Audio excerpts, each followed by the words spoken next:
Hello guys, আসসালামু আলাইকুম ওয়া রাহমাতুল্লাহ।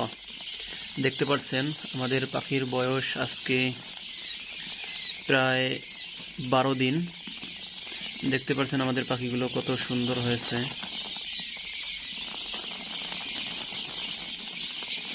পাখিগুলো দেখে অনেক বড় বড় লাগতেছে। আমরা যেহেতু প্রতিনিয়ত নিয়মিত যত্ন নিচ্ছি, সেজন্য পাখিগুলো আমাদের অল্প দিনের মধ্যে অনেক বড় হয়েছে। দেখতে পাচ্ছেন খাওয়ার জন্য কত সুন্দর করে আসতেছে, সবাই হাতে ঠোকর মারতেছে।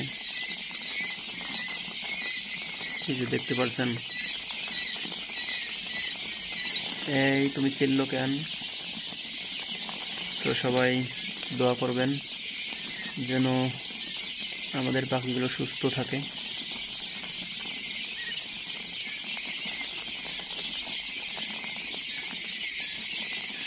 আর পাখির যে নিচের বিছানাটা আছে বা যেখানে তুষ দেওয়া ছিল, এটা আমরা পরিষ্কার করতে পারি নাই। কালকে সকাল সকাল পরিষ্কার করব এবং আপনারা সেই ভিডিওটি অবশ্যই পাবেন কিভাবে পরিষ্কার করলাম।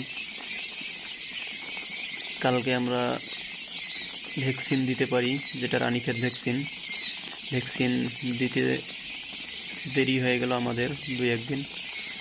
সো সমস্যা নাই, আমরা ভ্যাকসিন করব। আর আপনারা যারা বাজার থেকে কোয়েল পাখি কিনে আনেন, সেগুলো কিন্তু ভ্যাকসিন করানো থাকে না। আপনারা অবশ্যই এই বিষয়টা মাথায় রাখবেন। আমাদের কোয়েল পাখির হয়তো বা কোনো পাখির সমস্যা হয়েছে, দেখতেছি কিছু কিছু পাখি পায়খানা করতেছে অনেকটা পানির মতো।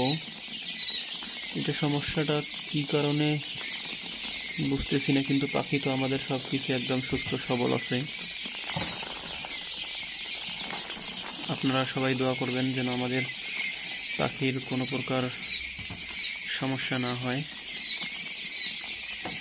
আল্লাহ তাআলা যেন আমাদের খামারটাকে অনেক ভালো রাখেন। আসসালামু আলাইকুম ওয়া রাহমাতুল্লাহ।